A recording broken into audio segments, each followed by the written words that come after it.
السلام عليكم ورحمة الله وبركاته. بسم الله الرحمن الرحيم. الحمد لله رب العالمين. اللهم صل وسلم وبارك على رسولك سيدنا محمد وعلى آله وأصحابه سيدنا ومولانا محمد. നോമ്പ് എന്നുള്ള ഇബാദത്ത് അല്ലാഹു സുബ്ഹാനഹു വ തആല അവൻ്റെ അടിമകൾക്ക് നിർബന്ധമാക്കി. അത് അംഗീകരിച്ച് അനുസരിച്ച് അല്ലാഹു തആല സ്വീകരിക്കുന്ന രൂപത്തിൽ അവൻ്റെ പൊരുത്തം മാത്രം ആഗ്രഹിച്ചുകൊണ്ട് നോമ്പ് അനുഷ്ഠിക്കുന്നൊരു വ്യക്തി അവൻ്റെ സ്വന്തം ദേഹേച്ഛകളെക്കാൾ അല്ലാഹുവിൻ്റെ വിധിവിലക്കുകൾക്ക് അല്ലാഹുവിൻ്റെ ഇഷ്ടത്തിനായിരിക്കും അവൻ പ്രാമുഖ്യം കാണിക്കുക. അതുകൊണ്ട് തന്നെ റബ്ബിൻ്റെ കൽപ്പന അനുസരിച്ച് അവൻ നോമ്പനുഷ്ഠിക്കുമ്പോൾ അവന് ശക്തമായ ദാഹമുണ്ടെങ്കിലും വിശപ്പുണ്ടെങ്കിലും അതെല്ലാം അല്ലാഹുവിൻ്റെ പൊരുത്തം ആഗ്രഹിച്ചുകൊണ്ട് മാറ്റിവെക്കുകയാണ്.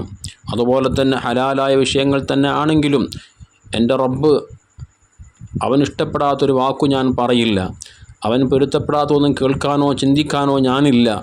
അള്ളാഹു ഇഷ്ടപ്പെടുന്ന അവൻ്റെ വചനങ്ങളാകുന്ന വിശുദ്ധ ഖുർആൻ അത് ധാരാളം പാരായണം ചെയ്യാൻ, ദാനധർമ്മങ്ങൾ ചെയ്യാൻ, ഇത്തികാഫിരിക്കാൻ, കൃത്യമായി ജമാഅത്തുകളിൽ പങ്കെടുക്കാൻ, റവാത്തിബ് സുന്നത്തുകളൊന്നും ഒന്നുപോലും നഷ്ടപ്പെടാതെ, അതുപോലെ തന്നെ തറാവീഹും വിത്തറും തുടങ്ങിയിട്ടുള്ള നിസ്കാരങ്ങളെല്ലാം കൃത്യമായി നിർവഹിച്ച് അള്ളാഹു നൽകിയ ഈ വലിയ ബലപ്പെട്ട അവസരം വിശുദ്ധ റമളാൻ ഷരീഫിലെ ഓരോ രാപ്പകലുകൾ അള്ളാഹുവിൻ്റെ പൊരുത്തത്തിലായി മാത്രം ഉപയോഗപ്പെടുത്തുന്നൊരു അടിമ അവൻ്റെ സ്വന്തം ദേഹേച്ഛകളെ മുഴുവനും അള്ളാഹുവിൻ്റെ ഇഷ്ടത്തിന് വേണ്ടി മാറ്റിവെച്ച് അവൻ പകന്തിയോളം നോമ്പനുഷ്ഠിച്ച് നോമ്പ് തുറക്കുന്ന സമയം, ഒരു നോമ്പ് പൂർത്തീകരിക്കുന്ന സമയമാകുമ്പോൾ അള്ളാഹു തആലാക്ക് അവൻ്റെ അടിമയോട് വല്ലാത്ത സ്നേഹമാണ്, വല്ലാത്ത സന്തോഷമാണ്.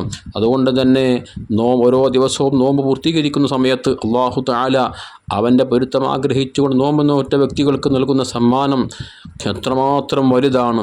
ഹബീബായ മുത്തനബി സല്ലല്ലാഹു അലൈഹി വസല്ലമ തങ്ങൾ പറഞ്ഞതായി മഹാനായ ഇമാം ഇബ്നു മാജ റളിയല്ലാഹു അൻഹു ജാബിർ ബിൻ അബ്ദുള്ള റളിയല്ലാഹു അൻഹുവിനെ തൊട്ട് നിവേദനം ചെയ്യുന്ന ഹദീസിൽ കാണാം, ഇന്ന ലില്ലാഹി ഉതഖാഅ മിനന്നാർ, അല്ലാഹു സുബ്ഹാനഹു വ തആലാക്ക് നരകത്തിൽ നിന്നും അവൻ്റെ അടിമകളെ മോചിപ്പിക്കുന്ന ഒന്നുണ്ട്. അത് എപ്പോഴാണ്? ഇന്ദ കുല്ലി ഫിത്രിൻ, നോമ്പ് തുറക്കുന്ന സമയത്തൊക്കെ, എല്ലാ ദിവസവും നോമ്പ് തുറക്കുന്ന സമയത്ത് ഓരോ നോമ്പും പൂർത്തിയാക്കി അള്ളാഹു സ്വീകരിക്കുന്ന മാർഗത്തിൽ ഒരിക്കലും നോമ്പിൻ്റെ പ്രതിഫലം നഷ്ടപ്പെടുന്ന ഒരു പ്രവർത്തനങ്ങളോ ഒരു വാക്കോ ചിന്തയൊന്നും ചെയ്യാതെ അള്ളാഹുവിൻ്റെ പൊരുത്തം മാത്രം ആഗ്രഹിച്ചുകൊണ്ട് ഓരോ ദിവസവും ഓരോ വ്യക്തികളും നോമ്പ് പൂർത്തീകരിക്കുമ്പോൾ ആ വ്യക്തികളെയെല്ലാം അള്ളാഹു തആല നരകത്തു നിന്ന് മോചിപ്പിച്ച് അവർ സ്വർഗത്തിൻ്റെ അവകാശികളാക്കി തീർക്കുകയാണ്. അവരിൽ സംഭവിച്ചു പോയ പാപങ്ങളെല്ലാം അള്ളാഹു തആല അവർക്ക് പുറത്തു കൊടുക്കുകയാണ്. അത് ഏതെങ്കിലും ഒരു ദിവസമല്ല, വദാലിക കുല്ല ലൈല, എല്ലാ രാത്രിയിലും ഈ ഒരു കാര്യം അഥവാ നരകത്തു നിന്ന് മോചിപ്പിക്കുക, പാപമോചനം നൽകുക എന്നുള്ളത് അള്ളാഹു തആല അവൻ്റെ അടിമകൾക്ക് നൽകുമെന്ന് ഹബീബ് സല്ലല്ലാഹു അലൈഹി വസല്ലമ തങ്ങൾ പഠിപ്പിക്കുകയാണ്. അതുകൊണ്ട് തന്നെ നോമ്പ് തുറക്കുന്ന സമയം ഏറ്റവും വിലപ്പെട്ട പ്രധാനപ്പെട്ട ഒരു സമയമാണ്.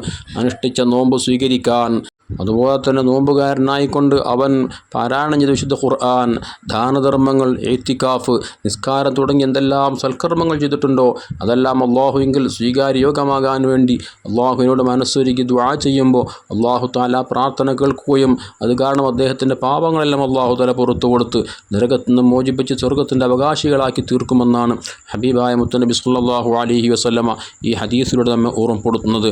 അർഹമുർ റഹീമായ റബ്ബ് അവൻ്റെ കാരുണ്യം കൊണ്ട് നാം അനുഷ്ഠിക്കുന്ന എല്ലാ സൽക്കർമ്മങ്ങളും സ്വീകരിച്ച് നരകത്തിൽ നിന്ന് മോചിപ്പിക്കുമെന്ന കൂട്ടത്തിൽ നമ്മയും നമ്മുടെ മാതാപിതാക്കൾ ബന്ധപ്പെട്ട എല്ലാവരെയും അള്ളാഹു ചേർത്ത് തരുമാറാവട്ടെ. ആമീൻ. അസ്സലാമു അലൈക്കും വറഹ്മത്തുള്ളാഹി വബറകാതുഹു.